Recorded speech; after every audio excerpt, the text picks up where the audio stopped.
Un chapitre sur les angles et parallèles où on apprend pas mal de nouvelles choses. Alors, première chose, donc un exercice où on revoit des choses de sixième. Les points A, B et C sont alignés. Calculer la mesure de l'angle XBY. Que peut-on en déduire pour la demi-droite BX et construire cette figure? Donc ici on voit que les points ils sont alignés, on l'a dit dans l'énoncé. Donc si les points sont alignés, c'est qu'on a un angle plat. L'angle plat, vous le savez, ça fait 180 degrés. Voilà, ça va être plus lisible. Ah, il ne veut pas se mettre dans une police de caractère. Voilà. Donc ABC ici fait 180 degrés. Si j'additionne les trois angles, j'ai 180 degrés. Je remplace par les valeurs. Et donc l'inverse de l'addition, c'est la soustraction. J'obtiens que x, b, y, c'est donc 180 moins 59 moins 62, ça fait 59. Donc résumons, j'ai deux angles de 59 et un angle de 62. Alors ici, j'ai un angle, hop là, et j'ai un angle de 59, un angle de 59. J'ai donc un angle de 118 ici qui est traversé en plein milieu de cet angle par BX. BX, la demi-droite BX, c'est la bisectrice de ABY. Petit c, voilà la figure. Je peux vous l'agrandir pour plus de lisibilité. Voilà.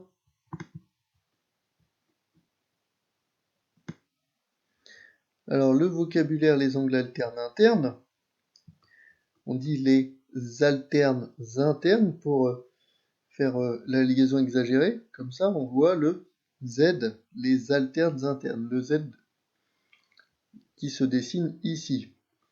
Soit T et U de droite, ici, coupés par une séquente. Séquente, ça veut dire qui coupe. Dans le cas défini ici, de ci contre, en fait, plutôt que ci dessus. Les angles verts et bleus sont dits alternes internes. Alterne, ça veut dire une fois à gauche, une fois à droite. Ça aurait pu être ici et ici. Et interne à l'intérieur. Angle opposé par le sommet. Deux angles opposés par le sommet ont le même sommet et sont dans le prolongement l'un de l'autre. Ici et ici. Ou alors ici et ici. Ils sont de même mesure. Sinon, c'est que c'est pas des droites. Angle correspondant, pareil. On prend T et U de droite, coupés par une séquente. Dans le cas défini, les angles rouge et orange sont dits correspondants. Là et là, c'est des correspondants. Ou alors là et là. Ou alors ici et ici. Ou alors ici et ici. Soit en haut à gauche, en haut à gauche, en bas à gauche, en bas à gauche, en bas à droite, ou en haut à droite, en haut à droite. Voilà. Petite vidéo pour vous expliquer ça très bien. Exercice 20, tracer cette figure à main levée et coder deux angles alternes internes en rouge, deux angles opposés par le sommet A en bleu, deux angles dont la somme des mesures est 180 en vert. Alors, il y a beaucoup de solutions. Deux angles alternes internes en rouge. Alors, les deux angles alternes internes, XAV, ici avec UBT. Ou encore YAV avec UBZ, dans l'autre sens. Deux angles opposés par le sommet. Donc XAU avec YAV. Ou YAV U avec X, A, V. Ou U, A, X avec Y, A, V, etc., etc., etc. Deux angles dont la somme des mesures est 180 envers. Alors, par exemple, je vais me placer en B pour changer. Hein. ZB, V avec VBT. Il faut que ça fasse 180, donc il faut que ça fasse un angle plat. Je prends un angle plat et je vais le découper en deux. Je vais mettre là, hein. Donc je vais prendre XA, U avec UAY. Hop. Voilà, en gros, j'ai découpé cette droite-là et par la séquente ici. Ou alors XAV avec VAY. Voilà. Il y a 8 possibilités au total. Ensuite, ABCD est un rectangle dont les diagonales se coupent en O. Une droite XY qui passe par O coupe AB en E et CD en F. Recopier et compléter chaque phrase par les trois possibilités ci-dessous, pardon. AOB ici, donc AOB et COD sont, alors, celui-là et celui-là, ils sont opposés par le sommet. C'est marqué en dessous, voilà. Ensuite, BAC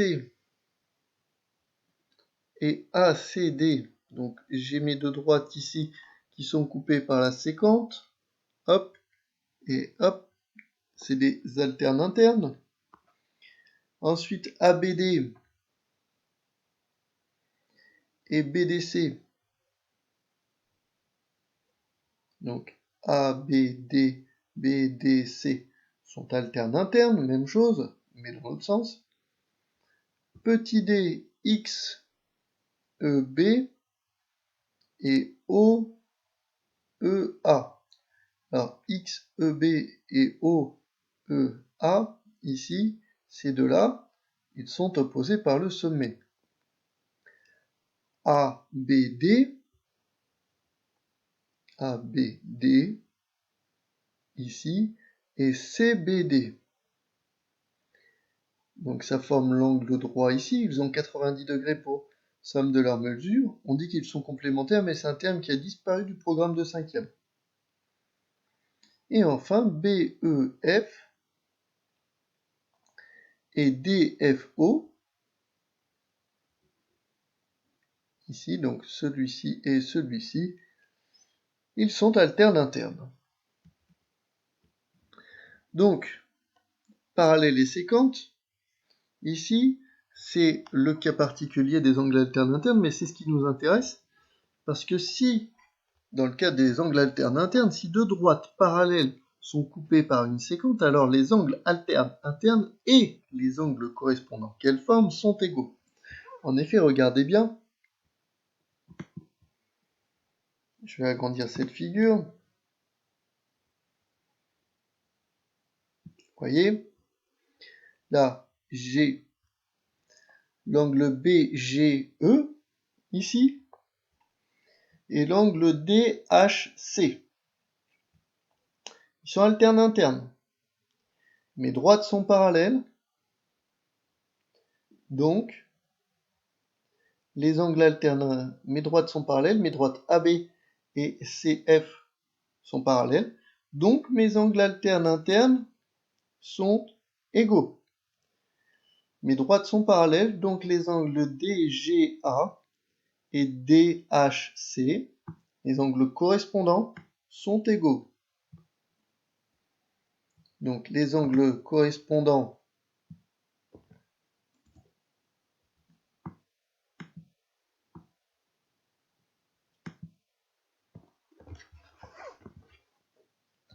DGA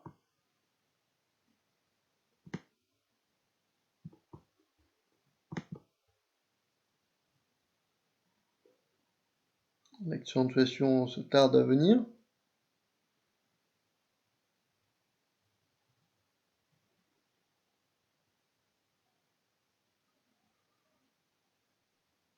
suspense. Voilà. Et DHG.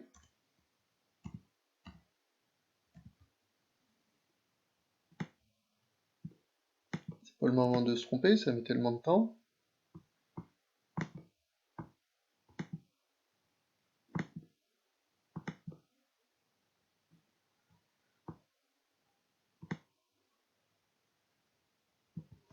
Et les angles alternes, internes. Du coup, je vais faire un copier-coller. Hein.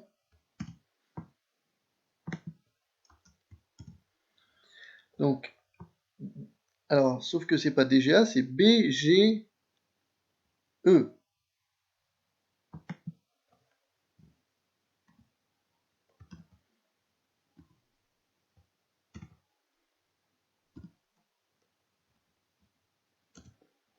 Alors, BGE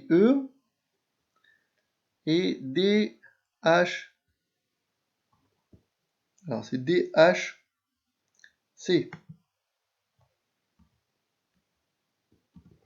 Bêtise de ma part. DHG. J'ai écouté ce que j'ai dit et je me suis trompé de lettre.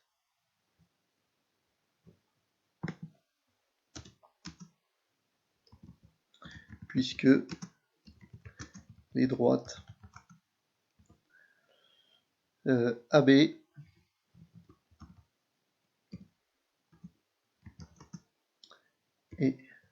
CF sont parallèles. Voilà. Et donc on a la propriété réciproque. Si les angles alternes internes ou alors si les angles correspondants sont égaux, alors les droites sont parallèles. Ça, il faut le savoir par cœur. Donc, un exercice corrigé hein, qui est dans votre cours. Donc, je ne vais pas revenir dessus. Mais c'est un modèle de rédaction. C'est ainsi qu'il faut rédiger les exercices. On sait que, si, alors, donc. On en a déjà parlé plus tôt dans l'année. Alors, exercice 27. Les droites AD et BE sont parallèles, les droites BD et CE sont parallèles. Pourquoi les angles EAD et AEB sont-ils alternes internes? Eh bien, ils sont alternes internes car ils sont formés par deux droites DA et BE coupées par la séquente AE. Les angles EAD et AEB ont-ils la même mesure? Alors, EAB, ici, et AEB, est-ce qu'ils ont la même mesure? Eh bien, écoutez, c'est très simple, on nous dit que ils sont alternes internes, et on nous dit que AD et BE sont parallèles. On cite la propriété qu'on est censé connaître par cœur. Si deux droites parallèles sont coupées par une séquente, alors les angles alternes internes qu'elles forment sont égaux, donc EAD et AEB sont égaux. En tant que professeur de mathématiques, on accordera énormément d'importance à la structure, donc on sait que, si alors, donc. La conclusion arrive à la fin, ici, avec le donc. On ne dit pas EAD et AEB sont égaux car. C'est comme dans un film, la conclusion c'est à la fin. Alors, Fatou nous dit les angles DBC et ECD ont la même mesure car ils sont alternes internes. Alors attention, alterne interne, c'est une position. Ça ne veut pas dire qu'ils ont la même mesure. Alterne interne, c'est la position. Pour qu'ils aient la même mesure, on vient de voir, il faut en plus que les droites soient parallèles. Et elle ne l'a pas dit. Donc la justification de Fatou n'est pas suffisante car elle ne précise pas si les droites BD et CE sont parallèles. Voilà pour la première partie.